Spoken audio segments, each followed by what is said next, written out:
عندك جهاز ضعيف وحاب تشغل عليه لعبة فري فاير بدون لاج.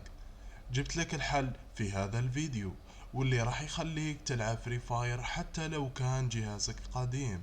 انا شخصيا جربت المحاكي هذا على جهاز عمره اكثر من 14 سنة ومع معالج البنتيوم 4، ووالله انه اشتغل تمام. تابع الفيديو للنهاية لانك بعد ما تشوف طريقة اكيد راح تدعيلي. بكل اختصار، اللي راح تشوفه اليوم مش بس راح يوفر لك وقت وجهد، بل كمان راح يغنيك عن اي محاكي ثاني. بعد هذا الفيديو ما تحتاج تدور على محاكي غيره لجهازك. بسم الله ونبدأ في الشرح.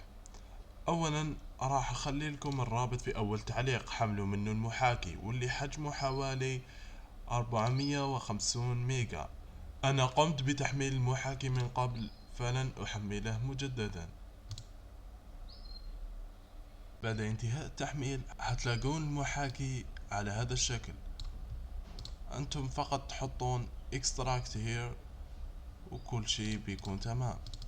ثانيا راح أخلي لكم أيضا رابط تحميل لعبة فري فاير المخففة في أول تعليق. حتحط create download link وتضغط على click here to download، وراح يبدأ معك تحميل. أنا أيضا حملتها من قبل. وبعد ما انتهينا من تحميل اللعبة وتحميل المحاكي، ندخل إلى فولدر المحاكي ثم انجن، ثم ننزل حتى نجد هذه الكلمة ونفتح ونفتح المحاكي.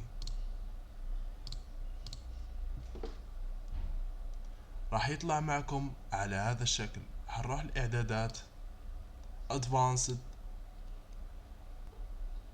وحتحط أعلى خيار مفتوح عندك.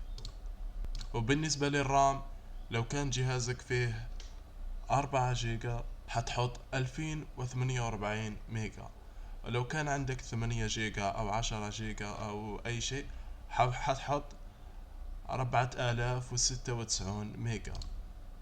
حتخلي الانجن على اوبن جي ال، ونروح الخيار جيمز. حنخلي الريزولوشن على 720 بي وريندر كواليتي على النورمال، وهتحط سيف وريبوت. وعشان نضمن افضل تجربة من المحاكي راح نزيد اداء المعالج. هتحط ويندوز بلس ار وتكتب ms config.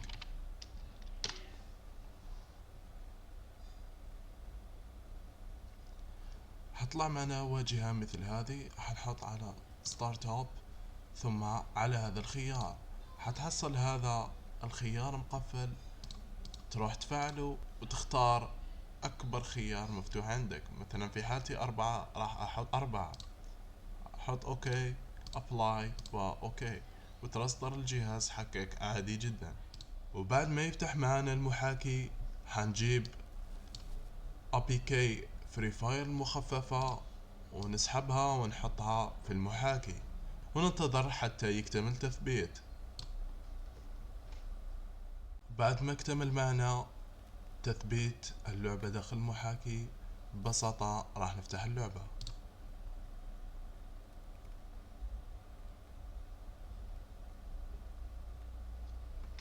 وراح يبدأ معنا اللودينج عادي جدا وحتشتغل اللعبة بدون أي مشاكل. بعدها راح يبدأ المحاكي يحمل الأشياء الضرورية للعبة.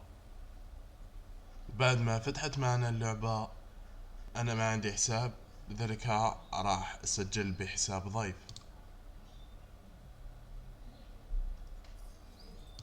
حتحط أوكي لو واجهت أي مشاكل مثل هذه.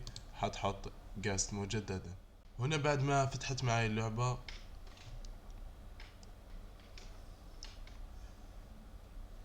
اوكي، هختار اي اسم عشان نجرب بس المحاكي.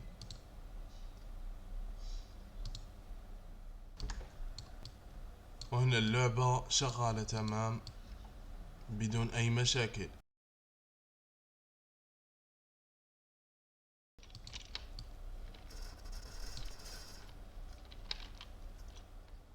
حنروح نضبط اعدادات المحاكي، حنفتح settings ثم على display حنحط الجرافيكس على سموث ثم نفعل الهاي اف بي اس.